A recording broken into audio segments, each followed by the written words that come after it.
Hello বন্ধুরা, মঞ্চলিতে তোমাদের স্বাগত জানাচ্ছি। আজ শিলচর শহরে গণবিবাহের উপর একটি প্রতিবেদন তুলে ধরার চেষ্টা করছি। এটা শিলচর লায়ন্স ক্লাব আয়োজিত 22তম গণবিবাহ অনুষ্ঠান শিলচর নর্মাল স্কুল প্রাঙ্গণে আয়োজন করা হয়। এই অনুষ্ঠান এবার কাছাড় জেলার বিভিন্ন প্রান্ত থেকে মোট 13 জোড়া যুগল বিয়ের বন্ধনে আবদ্ধ হন।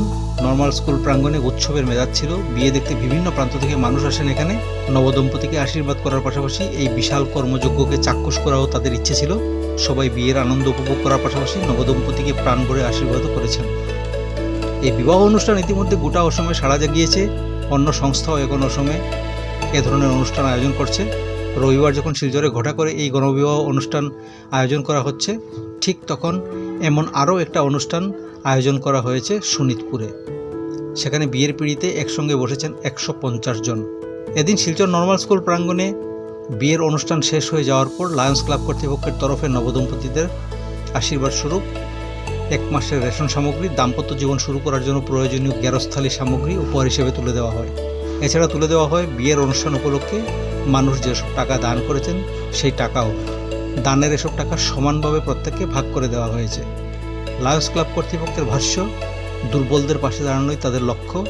সমাজে তারাও যাতে মর্যাদার সঙ্গে বিয়ের পিঁড়িতে বসতে পারেন, সেই লক্ষ্যে গত 21 বছর ধরে ক্লাব গণবিবাহ অনুষ্ঠান আয়োজন করে চলেছে।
তাহলে চলো শুনি এই গণবিবাহ নিয়ে কি বললেন লায়ন্স ক্লাবের কর্মকর্তারা।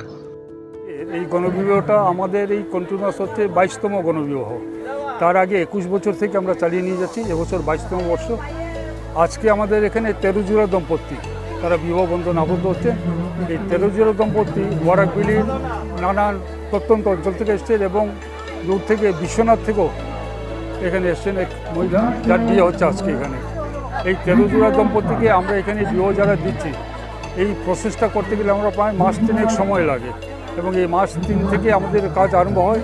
লায়ন্স ক্লাব শিলচর সেন্ট্রালের সমস্ত সদস্যরা মিলে অক্লান্ত পরিশ্রম করে আমরা এই আজকের এই দিনটাতে আমরা এই বিবাহ উৎসবটা আমরা উদযাপন করতে পারছি।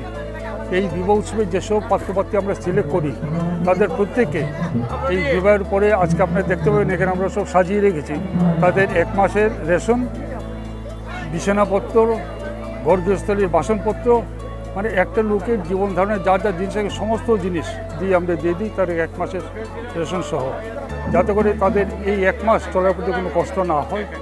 এবং এই আজকের এই দিনে যেসব আমরা উপহার হিসেবে আমরা পাই সেই সমস্ত উপহার আমরা তাদের মধ্যে ভাগ করে দিই। ক্যাশ টাকা যেগুলি উপহার দেয় সবাই, সেই সব ক্যাশ টাকা আজকে সমস্ত দম্পতির মধ্যে আমরা ভাগ করে দিয়ে দিই। আজকের এই শিলচর শহরের যারা পতিতপত যারা আসছেন এখানে এবং তারা এখানে আসার ফলে আমরা যে উৎসাহ এবং উদ্দীপনা পাচ্ছি, যার ফলে আমরা প্রতি বছর এই অনুষ্ঠানটা চালিয়ে নিয়ে যেতে পারছি। কাজে লায়ন্স ক্লাব শিলচর সেন্টারের তরফ থেকে আমি শিলচর শহরবাসী এবং প্রত্যেক আমাদের অতিথিকে আমরা আমাদের কৃতজ্ঞতা জানাচ্ছি। সেই সঙ্গে কৃতজ্ঞতা জানাচ্ছি আমাদের যারা মিডিয়া সেন্টারে যারা বন্ধুরা আছেন, কারণ তাদের এই পরিশ্রমের ফলে আমাদের এই প্রজেক্টটা বরাকবেলি চারদিকে ছড়িয়ে গেছে, যাতে করে সমাজের যারা নিচু স্তরের লোক যারা আছে তারা এসে এই প্রজেক্টের মধ্যে তারা নিজের বিবাহটা আবদ্ধ করতে বিবাহ দানবদ্ধ করতে পারে। সেই সঙ্গে এসে নর্মাল স্কুল কর্তৃপক্ষ যারা আছেন তারা প্রতি বছর তাদের স্কুল কম্পাউন্ডটা আমাদের এই বিবাহের জন্য দিয়ে থাকেন। তার জন্য আমি লায়ন্স ক্লাব শিলচর সেন্টারের তরফ থেকে তাদেরকে আমার ধন্যবাদ জানাচ্ছি।